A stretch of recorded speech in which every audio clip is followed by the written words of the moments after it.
Yes, we get the rematch 2.5 years in the making. What's good? It's Woog.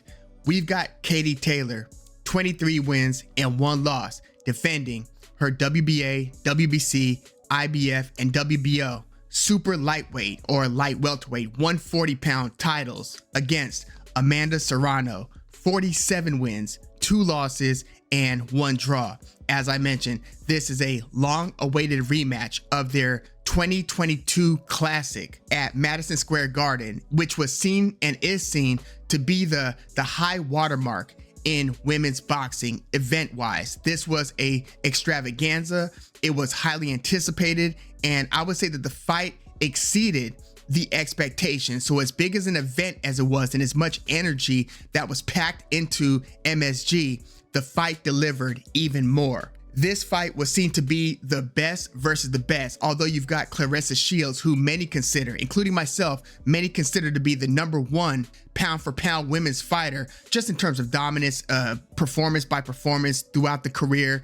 I mean, we're parsing by the time we get to, these 3. So people's order of these 3 might vary, but it's almost apples and oranges because Claressa Shields is so many divisions up from these other 2 that you couldn't possibly really have a fight between like Katie Taylor, who hasn't fought above 140, and Claressa Shields, who's competed everywhere from middleweight 154 to 168. So realistically, you had 2 of the 3 best women boxers in the sport in that Taylor versus Serrano fight, and again, it delivered big. I wasn't happy with the decision there. I actually thought that Serrano edged it. I thought that it was a 6-4 type of fight. Katie Taylor was given the split decision win. Chris Mannix's scorecard, for instance, after 6 rounds was Amanda Serrano with 5 rounds, Katie Taylor with 1 round. So after 6, Amanda Serrano already had enough points on Chris Mannix's scorecard where unless there was like a knockdown, she at least earned a draw.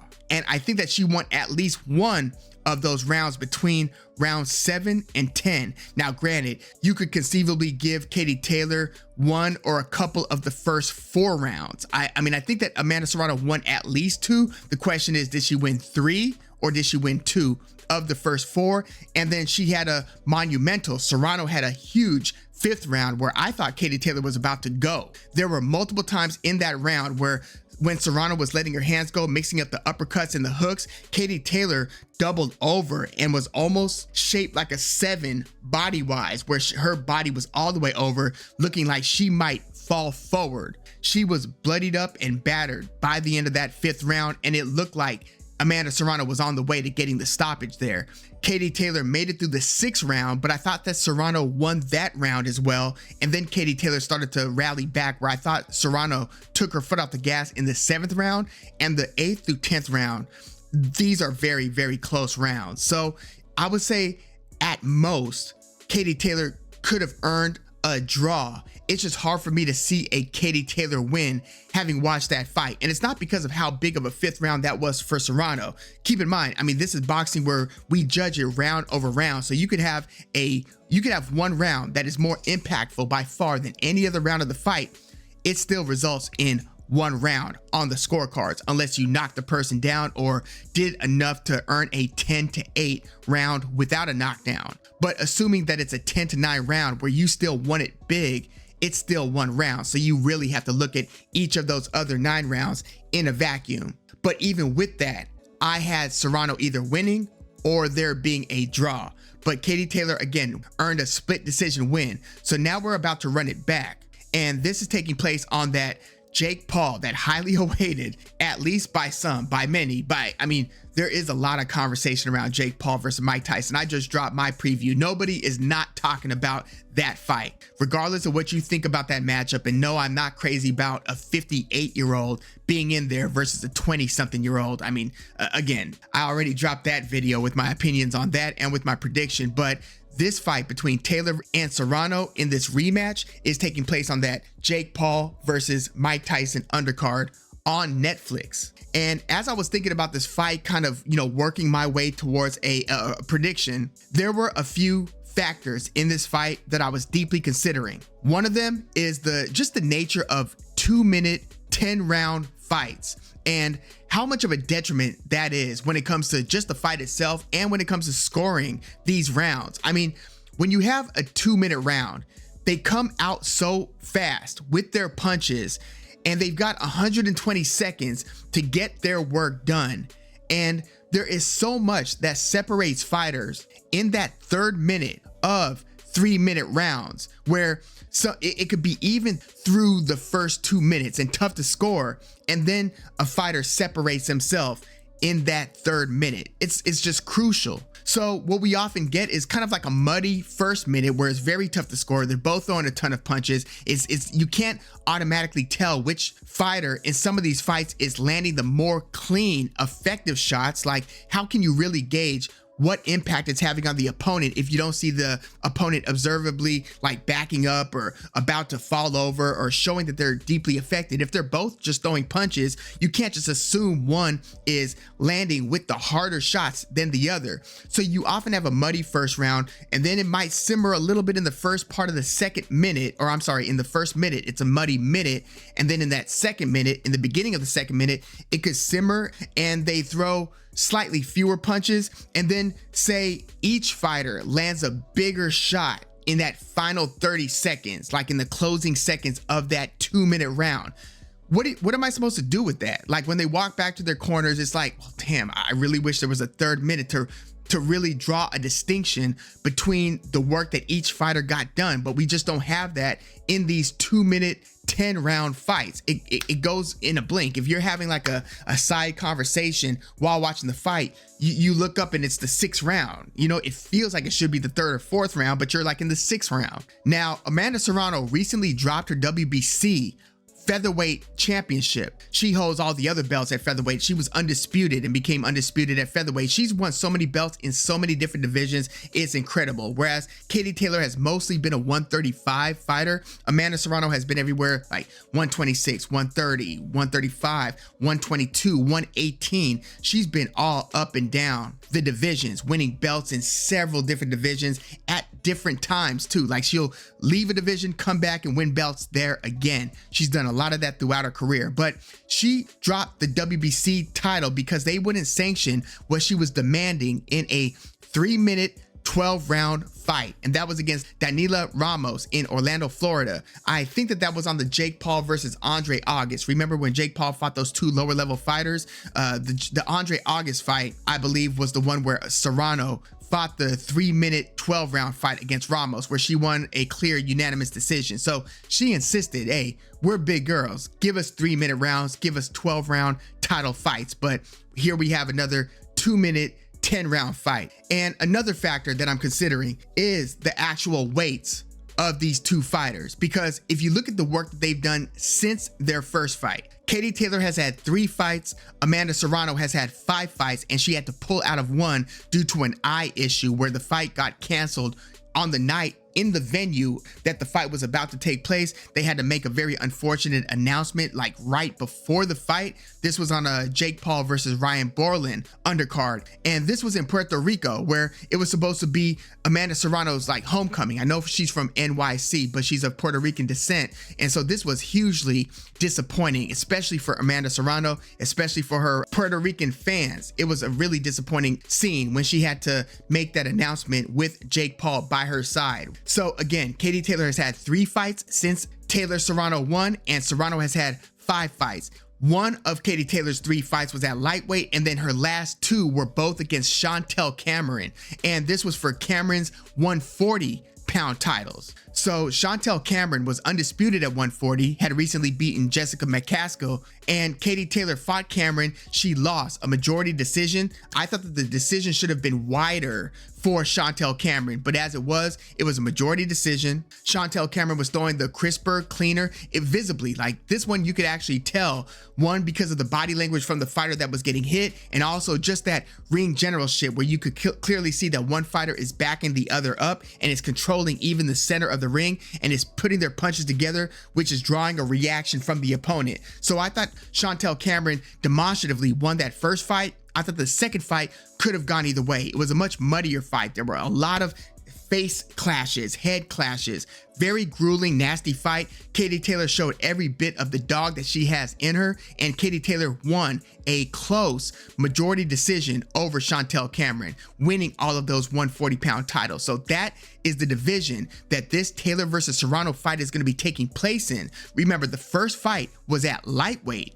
This fight is at 140, so not 135, a division up, 140, where Taylor has had her last 2 fights, whereas Serrano, since the first Taylor versus Serrano fight, has mostly fought at featherweight for 4 of those 5 fights, defending her 126 featherweight titles, and then she had 1 fight after that at 140 against a lower level opponent, Stevie Morgan. She TKO'd her in 2 rounds, and that's her 140-pound fight. Everything else was again at 126. So Katie Taylor might have only had the 3 fights. Serrano's been the busier fighter, but in terms of opponent quality, yes, Serrano did fight Erica Cruz and Heather Hardy, but Katie Taylor fought Chantel Cameron twice. So I think that she's not only been fighting at much higher divisions, but has been fighting a better fighter, a better opponent than Amanda Serrano has been fighting. Erica Cruz is pretty good, she is, but Chantel Cameron is a pretty damn good fighter and is much bigger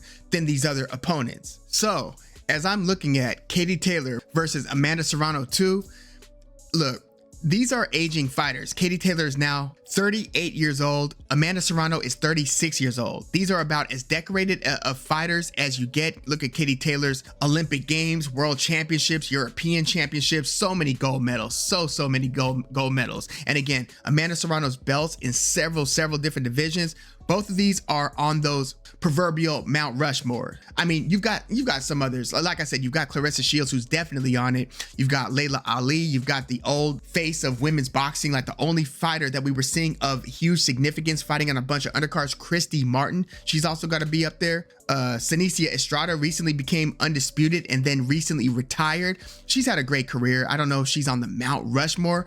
And by the way, I would like to see Amanda Serrano, whether she wins or loses this rematch against Katie Taylor, I would love to see her defend her belt against the new WBC champ. Because remember, Serrano dropped the title, the new champ, Sky Nicholson. I actually think that Sky's movement and defensive style might present problems for Amanda Serrano. Call me crazy, but I think that Sky might be able to outbox the puncher here. Now, as I'm looking at Taylor versus Serrano though, it's interesting because between these two, Serrano is the puncher, right? 31 out of her 47 wins have come via knockout. Think about that. This is women's boxing where you've got a very low knockout percentage. 31 of Serrano's 47 wins via knockout, whereas only 6 of Katie Taylor's 23 wins have come via knockout. So Serrano's the puncher, but again, she's moving up. If you look at 126 as being her, let's call it her natural division. Again, she's fought above that, but she has been operating mostly at 126. She's jumping 130, 135, 140, 3 divisions here. I know she had that 1 fight, her last fight at 140, but again, against a lower level opponent. So she's essentially going up 3 divisions to fight Katie Taylor. Even if you look at them as naturally being 2 divisions apart, Katie Taylor's the bigger fighter, but the lesser puncher. So I think that Katie Taylor's going to make adjustments here. And one thing that I'm also kind of worried about is the clash of heads between these two. They both move in as they throw their punches. Serrano's throwing straight left hands. She's a southpaw. She's throwing straight left hands. She's moving forward, and we've got righty versus southpaw, and Serrano's then mixing up hooks. Katie Taylor likes to throw multiple punches. She doesn't just pot shot. She usually throws in combination. Really, they both do, and they mix it up really nicely. Sometimes they'll go like jab, hook, or jab to the body, hook, or uppercut, hook. They'll really mix up their punches, especially Serrano. The way that she frames her punches, it's a very nice looking combination when she lets her hands go. Katie Taylor is a little bit more of an ambusher. She'll move, jump in, throw 2 or 3. Again, watch out for head clashes. I don't know how there weren't more significant head clashes between Taylor and Serrano in their first fight. Again, look at Taylor versus Chantel Cameron in the rematch. I think that Katie Taylor is going to fight sort of that type of an ambush style. I don't think that she's going to want to just sit and hang around and exchange for long periods of time in the pocket. Even if she's the bigger fighter and maybe she in the clinch can move Serrano around a bit, if anybody gets noticeably hurt, I think that once again, it's going to be Katie Taylor, like she got hurt badly in the 5th round of their first fight. So I think Katie Taylor's going to try to move, jump in. I think Serrano's going to be on her front foot, coming forward, trying to hunt like she was in the first fight. There are some adjustments that each fighter can make, but I think that essentially they're going to revert back to their more natural styles. I just think that the effectiveness of Katie Taylor's movement transitioning into the punches, I think that that part ages faster than Amanda Serrano coming forward and putting her punches together. Now, granted, if Katie Taylor moves and just moves behind a jab and is able to outclass Serrano at range, I would be pretty surprised, because Katie Taylor, while she is a mover, she does always come in with her punches, and sometimes when she puts her punches out there, she doesn't bring them back right here. She'll throw to where she's got arms out and nothing at home. When you do that, you pay for it. So I wonder if that is an adjustment that Taylor is making. But again, I think that they're going to revert back to their natural styles. I think that in this case, even though Serrano's the one who's moving way up in weight, even though Katie Taylor's the one coming off of back-to-back fights against Chantel Cameron, I think that Amanda Serrano's going to pull this one off. I think that it's either going to be like a split decision, like basically as close a decision as Taylor won in the first fight. I think Serrano's going to win in the second fight. Or if it's not a close decision for Amanda Serrano, I think that this one could very well be a draw. I really do. Again, you've got 10 2-minute rounds. There's going to be several swing rounds. I can't envision this fight not containing several swing rounds. I think that this fight is going to be kind of muddy. I do expect there to be more significant head clashes. I hate to say it. I just think that there will be in this second fight than there was in the first fight, largely because of Katie Taylor's urgency in not hanging around in mid to short range, but either fighting where you're ambushing from distance and then either clinching or just throwing those last 2 punches before you end up in a clinch, where then they're just kind of wrestling and pushing each other around while in the clinch. But I think that Serrano is going to be landing enough clean punches, and I think that it might even look a little bit frustrating because there's not enough mid to close range action, because it looks like Katie Taylor's trying to tie up, whereas it looks like Serrano's trying to let her hands go from close range.